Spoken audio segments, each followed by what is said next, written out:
there has been a major tightening, right? I mean, there's no question about it. We've gotten rid of all of the horrible public-private partnership community colleges, which I loathe. And, you had immigration consultants in India and all around the world, and some here kind of luring people to Canada saying, oh, you're going to have a guaranteed pathway to permanent residence. Meanwhile, you have these poor kids from India primarily killing themselves because their parents have, basically spent all their money.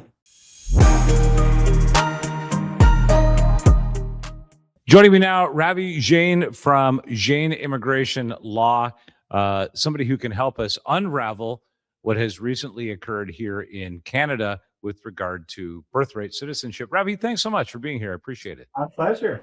Nice to be here. So, I guess there's some basic questions. There's a headline going around, millions could suddenly become Canadian.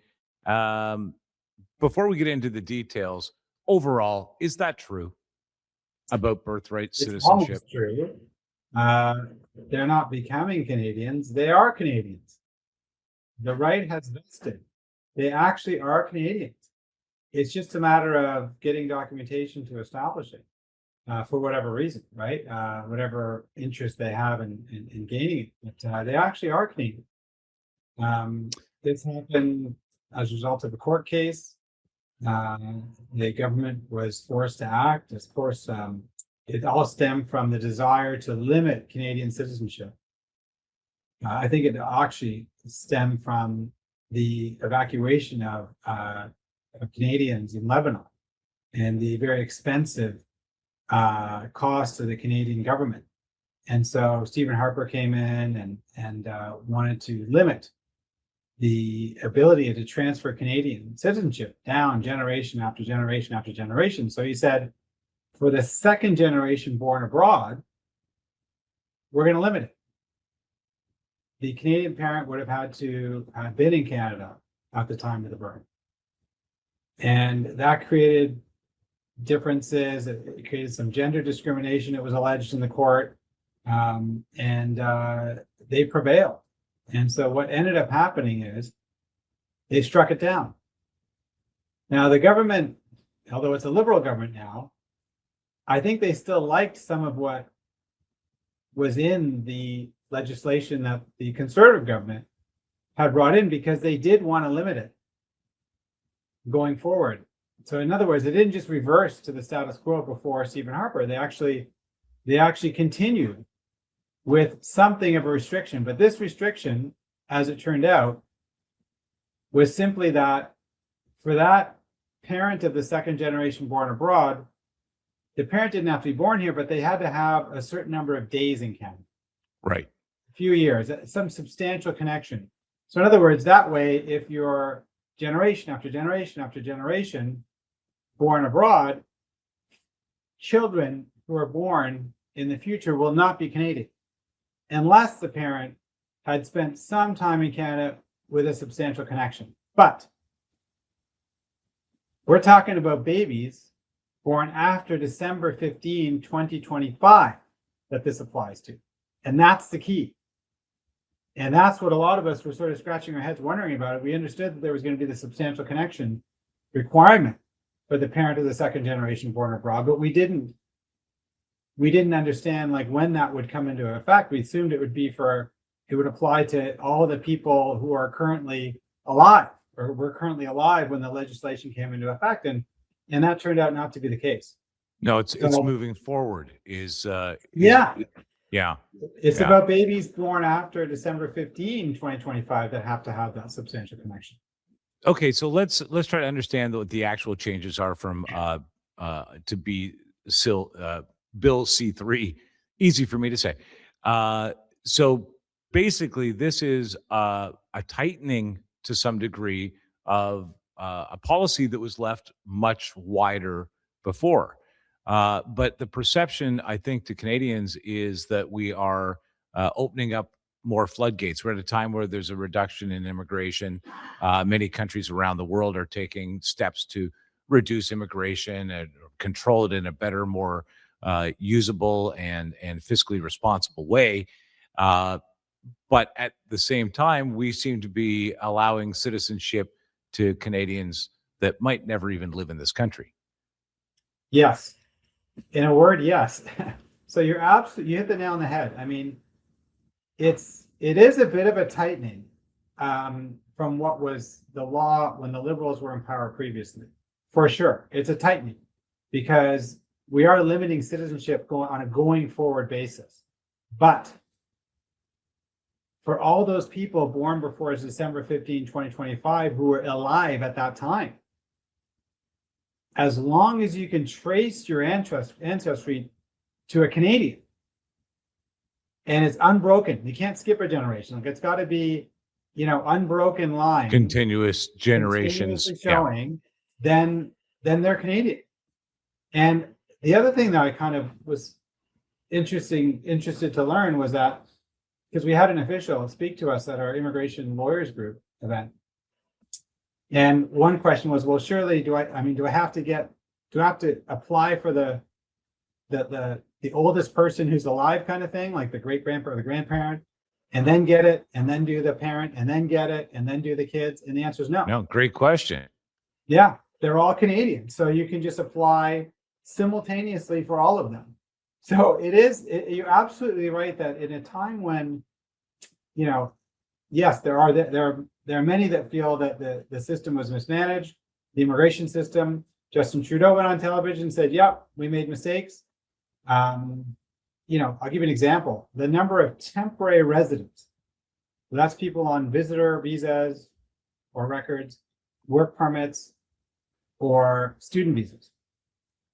The number of temporary residents in Canada went from 300,000 10 years ago to 3 million today. And I do this when I lecture and I go around and talk. I said, it was 300,000 10 years ago. Can anyone guess what it is today? And then, it's crazy. It's 500,000. It's a million. Nobody ever says 3 million. That's a number I will tell you right now, that's a number. People it seems obvious. You go coast to coast in Canada, that volume of immigration is actually, it's visible. It's palpable. You can see it in almost every town and city that number would likely be in the millions. But it is a number, actually, Ravi, people don't like to say. Why do you think that is? Well, I mean, I don't think they're aware. I mean, I agree with you. It's palpable. I mean, you see it. You see it in the north, you see international students in the northern parts of Ontario, for instance. You see them with Uber Eats, you see them in Uber drivers, you see them in Tim Hortons, and so this is the complaint, right? Is that a lot of people who are born here, they've got teenage kids, they say they can't get jobs, right? And they point their fingers at the immigrants, right? And they there's anything, traffic, healthcare, wait time, whatever, everything is getting, housing prices, everything is sort of getting pointed that way. Now, of course, that there's been some severe restrictions on immigration, all of a sudden it's like, oh, we have a labor shortage, and they see the prime minister saying, well, here's a couple $2 billion, let's train 15-year-olds onwards for the trades. Well, what's that saying? We have a labor shortage. So, you cut down on the immigration, and then all of a sudden it's like, oh, we really need immigration again. We need labor. Just while Canadians are getting educated and learning how to do these trades, et cetera. So, yeah, I mean, it's always in the news. It's a political hotbed issue. But my point was simply that, there has been a major tightening, right? I mean, there's no question about it. We've gotten rid of all of the horrible public-private partnership community colleges, which I loathe. And, you had immigration consultants in India and all around the world, and some here kind of luring people to Canada saying, oh, you're going to have a guaranteed pathway to permanent residence. Meanwhile, you have these poor kids from India primarily killing themselves because their parents have, basically spent all their money, borrowed money. Yeah, they've taken whatever property they have, they've mortgaged it at rates that were outrageous and almost unmanageable. Right. It seems, and I think that we'll see more investigation and more reporting on that. I hope in the form of documentaries or podcasts like this, because you're right, these kids cannot go home.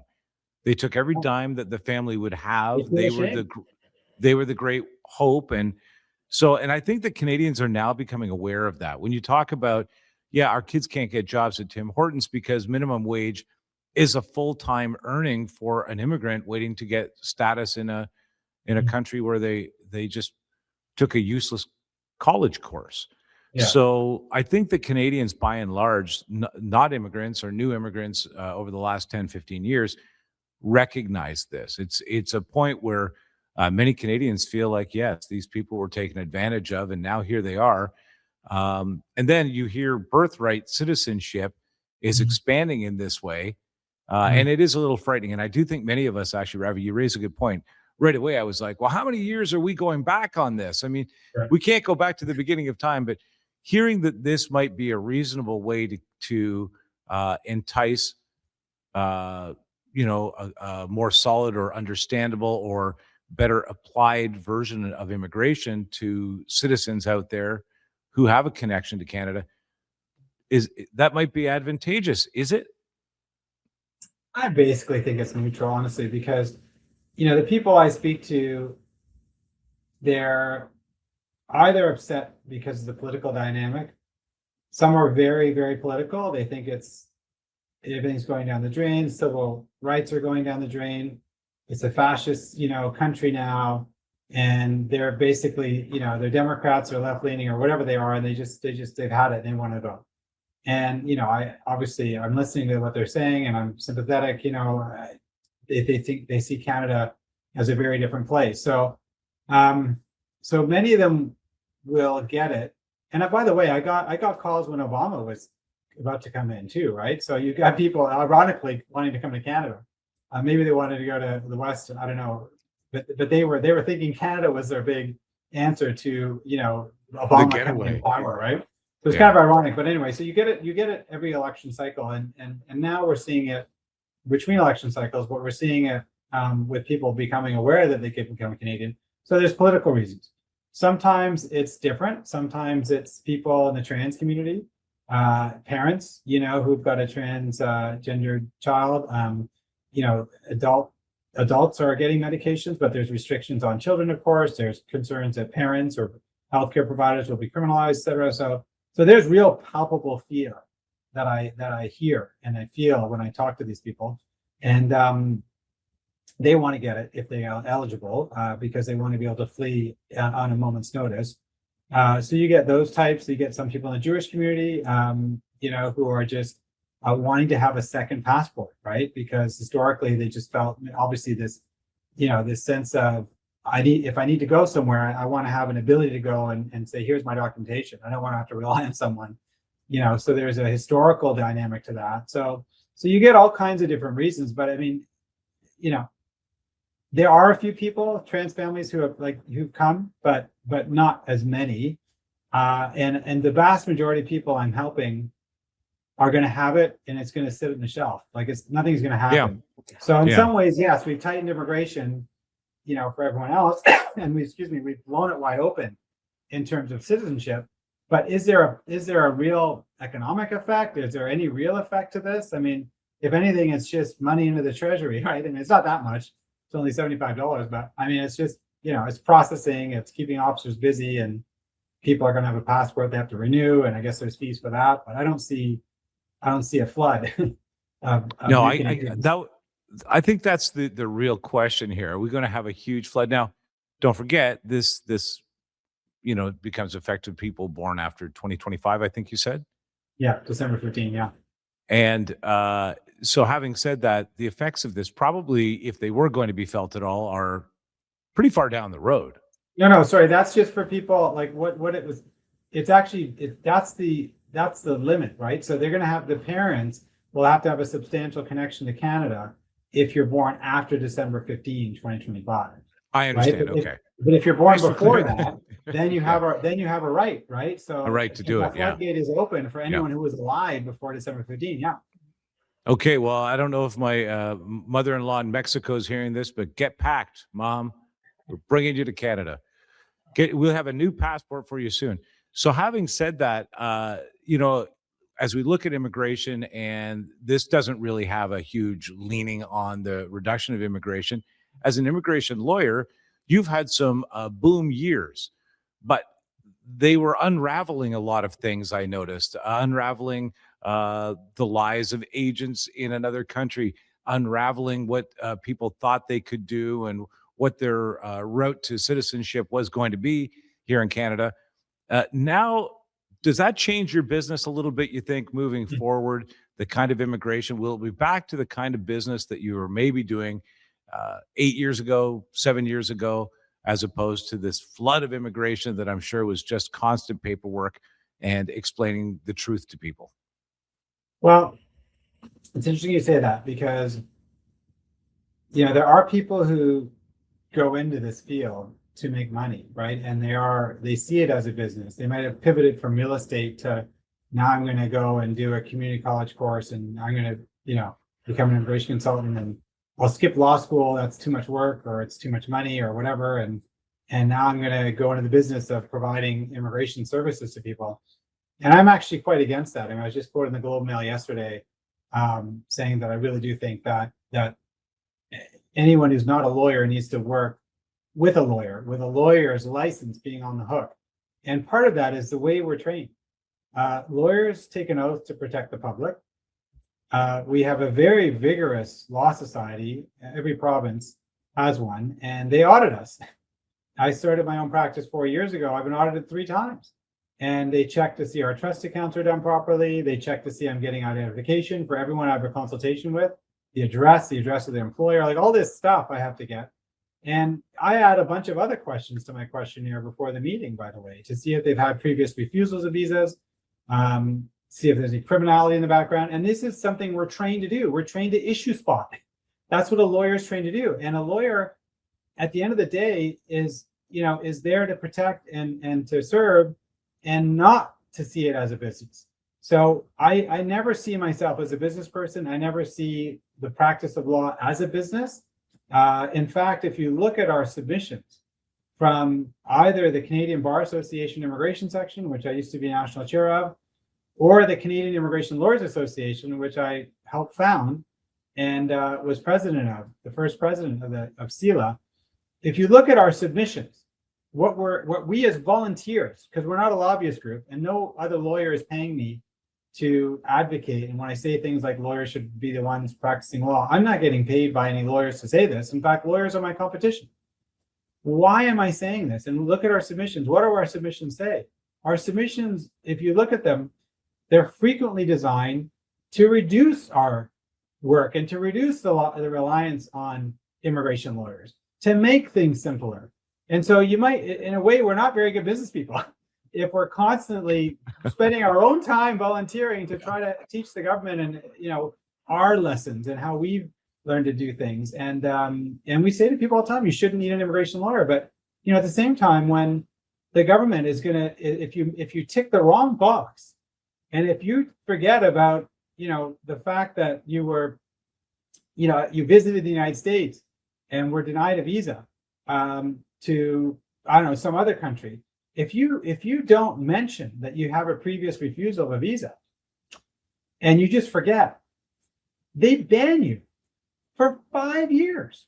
There's no nuance. Wow. Oh, well, you were a kid and whatever, let's just do 6 months for you and 2 years. No, they're just processing paperwork. It's a hammer. Yeah. Everyone, 5-year ban. So, I mean, this is how harsh the government is.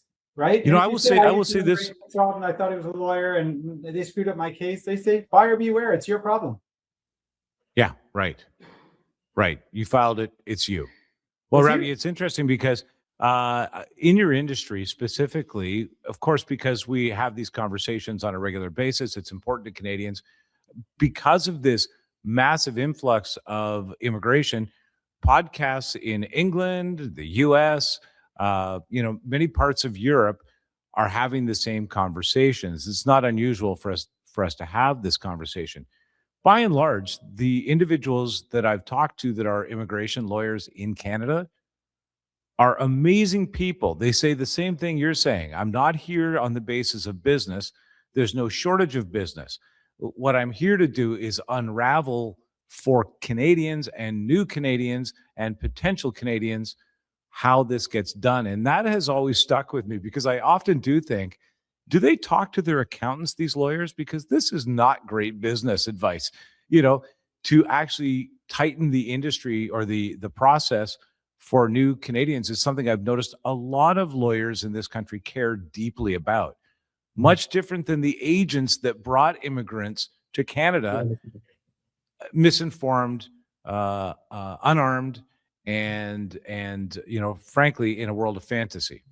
Well, we're deeply affected, right? I mean, when I see someone and, I hear of someone that is known to me through another client or I met and I learn that they've committed suicide. I mean, that obviously deeply affects you, right? And so Yeah. at the time, I remember I was a lone voice.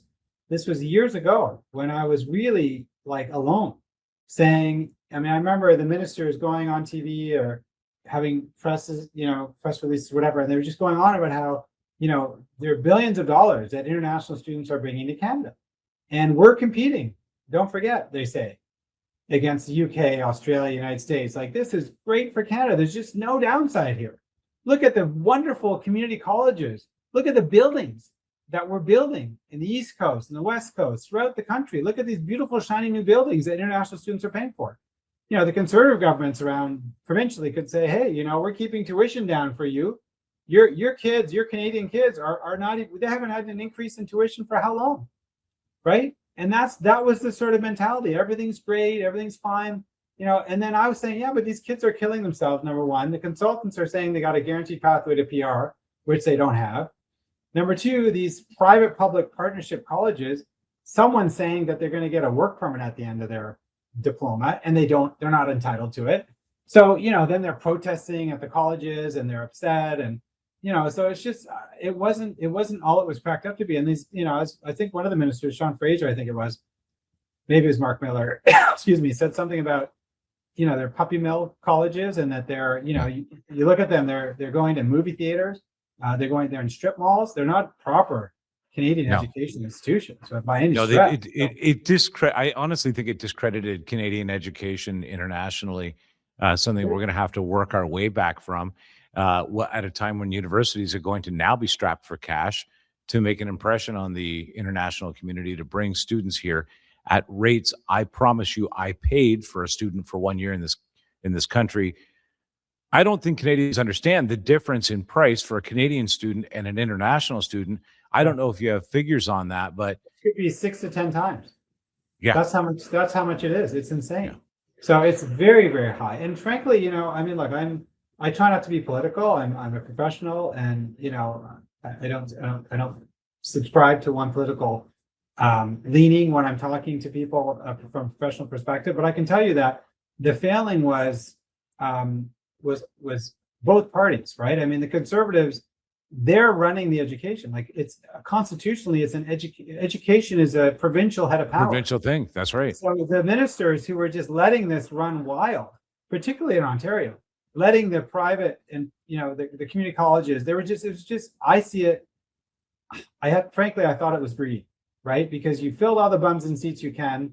Now we're going to create these partnerships and basically have more and more international students coming in, and there just seemed to be no limit to how many, and the profits. The Globe Mail ran a couple of good pieces showing how profitable these private colleges were.